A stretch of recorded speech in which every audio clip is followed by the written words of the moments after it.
Hi everyone, my name is September Swap, and today I'm going to be talking to you about Utah's 2025 Flag Display Amendment Bill. To give you guys a little background on this bill, I want to start off by letting you know that by the second day of January in 2025, Utah politicians were introducing a new bill to the House that banned most flags from being displayed, minus a few specific flags in government buildings, including public schools. The bill's chief sponsor was Trevor Lee, who is placed in the top left hand of this presentation. He's a Utah state representative, along with the floor sponsor, which was Senator Daniel McKay, both representing the Republican Party.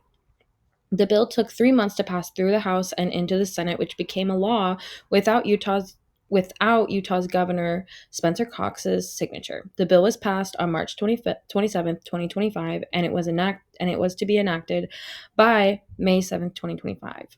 I'm going to talk to you about the allowed flags, why they're allowed and why the ban is, and then I'm going to go a little bit more into the banned flags and the reasons why the ban of these flags can cause harm.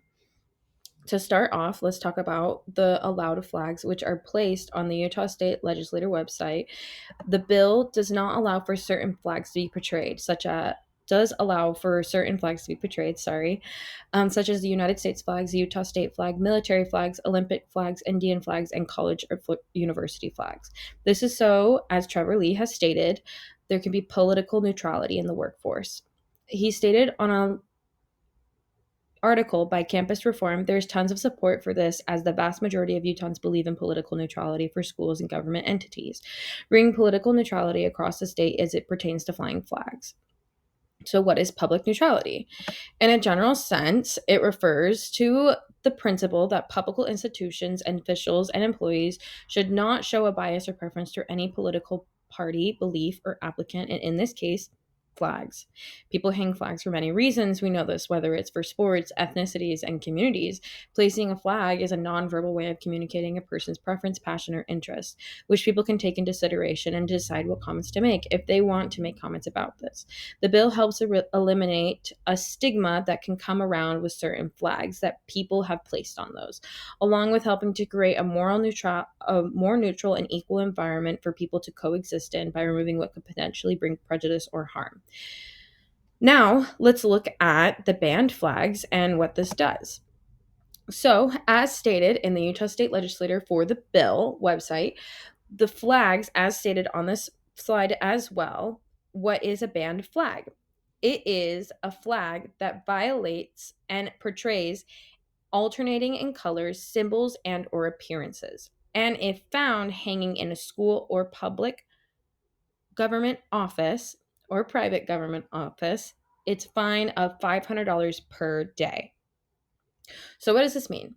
This means that LGBTQIA flags representing another country, and flags representing ethnicity are not to be displayed in schools or government buildings, as they are seen as a possible threat to political neutrality. Straight Arrow News covered this when they first came out, and they shared a statement about the Pride Center.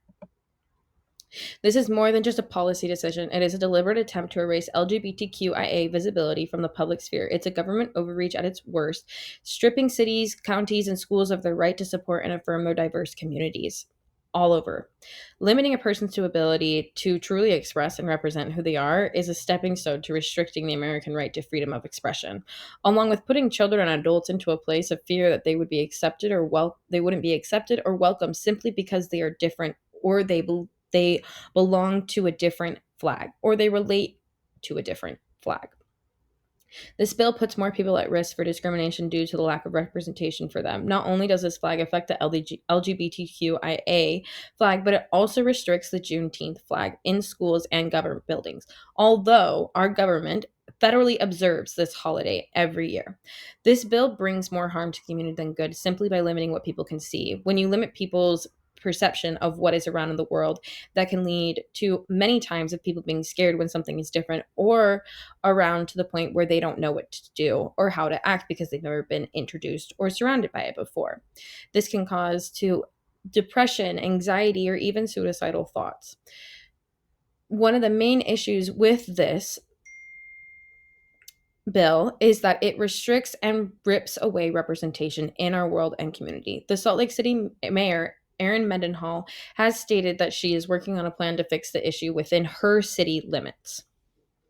Now, the bill tries to create a more politically neutral world and welcoming environment for workers and students. However, Utah lawmakers are going about it in the wrong way by using generalized descriptive words of what flags are and prohibiting what almost claims to be all flags, minus the ones that are excluded explicitly in the bill document.